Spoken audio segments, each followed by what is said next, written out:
Howdy fellow Sublimation peeps. In today's video we're going to be going over something that makes a big difference in your print quality, but very few people understand exactly how it works. They just kind of do what somebody else told them to do, and that is paper settings on your Epson. Most people just usually use premium presentation matte as a way to get the most amount of ink down, to get the highest saturation and therefore most vivid colors you can get.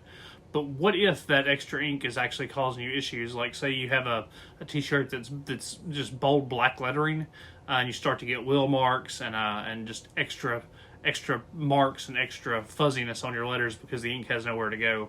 Today what we'll test is we'll test all the various paper settings, including some with just standard quality instead of high quality. That way we waste our time, ink, and paper so you don't have to.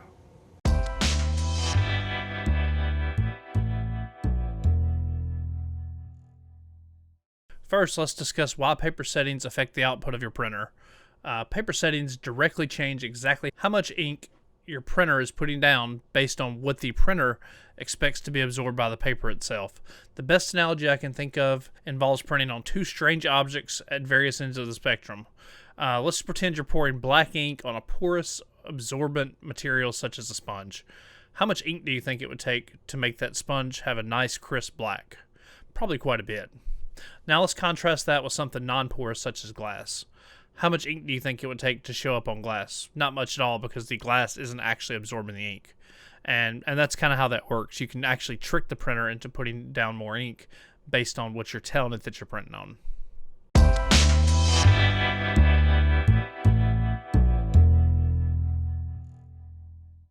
For our experiment, what we're going to do is we're going to print one of each with various color settings and see exactly how they work out.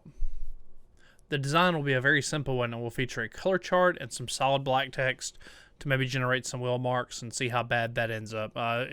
It'll be something similar to what you might would put on a t-shirt. This will give us a good indication of how good the colors are, and we'll also see how prone the settings are to wheel marks, streaks, and so on. We'll grade each one based on how vivid the color is and how much ink's left on the paper. If you notice, there's a marker to avoid confusion later on. This will be important whenever the colors start to look alike. These will be printed on my Epson Workforce 7720 that's chipless using Cosmos ink.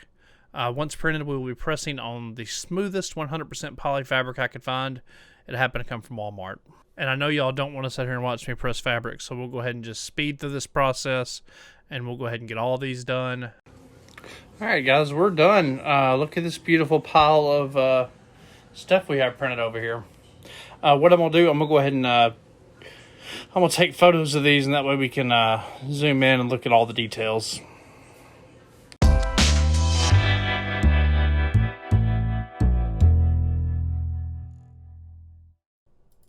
I'll say the results were quite shocking. Despite having 13 different print settings, there were only 4 visibly different results.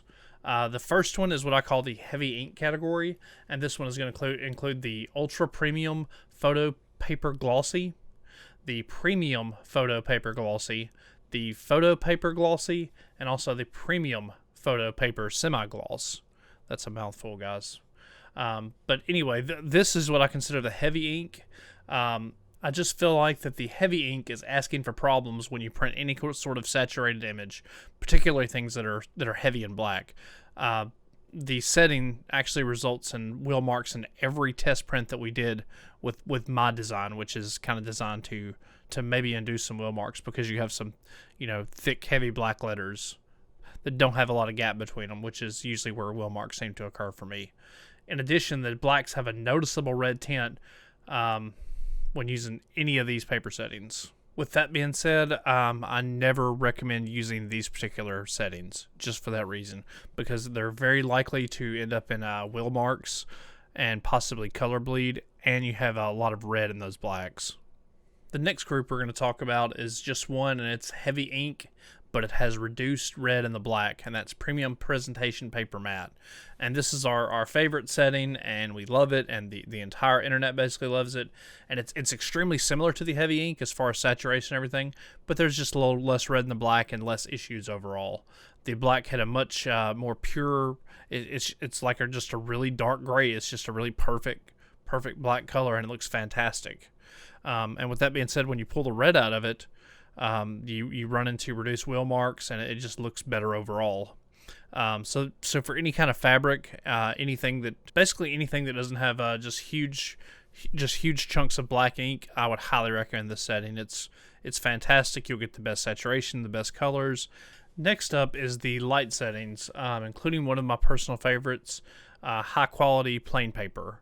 And I used to use it on like coffee mugs and things like that. Overall, it looks pretty good, but the dark colors such as the black were noticeably more muted than when you use any kind of the heavier ink settings, especially something like premium presentation paper matte. It's worth mentioning that this included several of the default paper settings, which include plain paper, bright white, letterhead, recycled, color, pre-printed, high quality plain paper, and envelope settings. For my official recommendation on these settings, they're okay on anything that's a hard substrate. They should be just fine. And last but not least is the medium ink. This one has the benefit of also having reduced red in the black, and you can get this setting by doing premium presentation paper matte, but you use standard quality instead of the high quality. And this may be my Goldilocks setting for hard substrates going forward. I feel like this will reduce a lot of the shadowing when you get whenever you print a heavy ink, but it'll also maintain a good solid black color on most substrates. I feel like this is going to be my go-to setting for hard substrates from now on, including like coffee mugs, tumblers, things like that. So if you're running into wheel marks when you're printing, clean your rollers and try switching to premium presentation matte, but use standard quality instead of high quality and get a little less ink. And overall, it's a fantastic setting. Like I don't think anybody will believe just how good this looks. Like it looks really good. Like if I was running a bulk load of t-shirts and I didn't want to risk getting wheel marks, I would 100% switch to the setting just to run those shirts, to sacrifice, maybe 5% less black to get a more consistent print with less issues overall.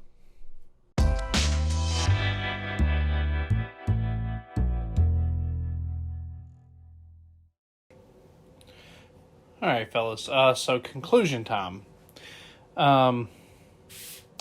Our premium presentation matte looks amazing. Granted, on some of the letters you can see some spotting right there, like right there. But it's not bad. But on bigger letters, it would be slightly worse. The colors look fantastic. I would recommend this on anything with the exception of big blocky letters that have a lot of ink.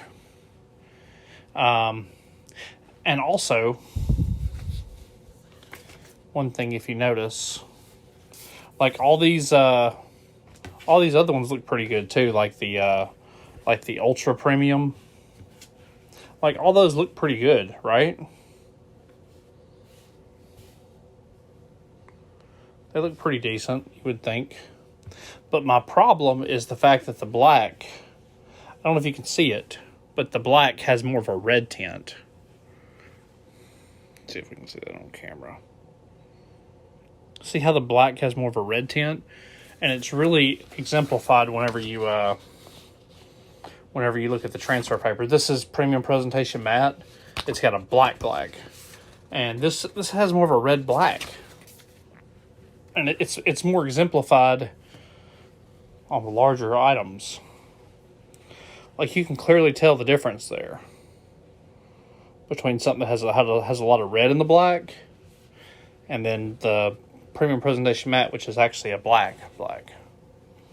Alright, and the next thing I figured out is high quality plain paper. It looks okay, but the black just isn't.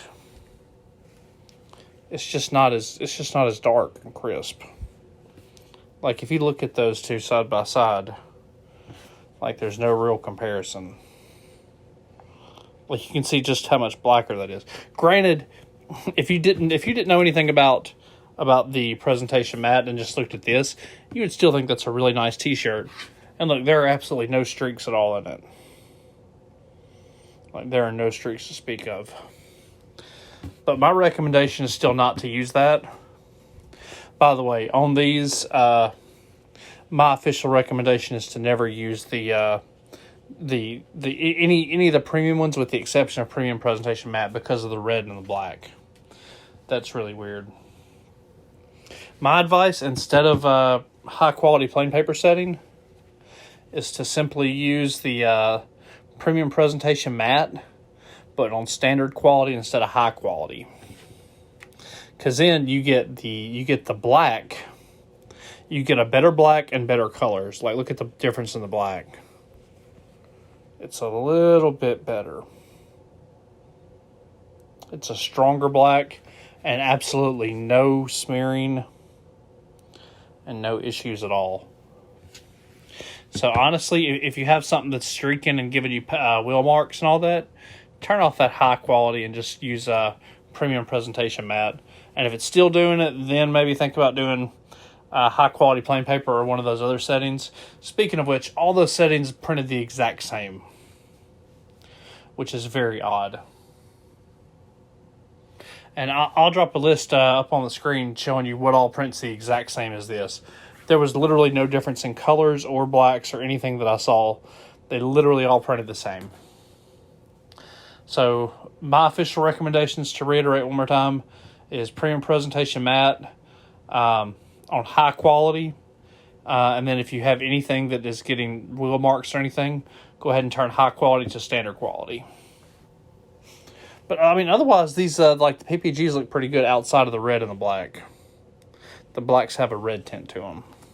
That about does it for me today, guys. If you found this video helpful in any way, feel free to like the video and just smash that subscribe button and go ahead and turn on bell notifications so you don't miss out on any of our upcoming content. We're going to try to continue to publish one video a week. You guys are the most awesome community ever, and I appreciate all the support, and I'll catch you guys in the next video. Peace.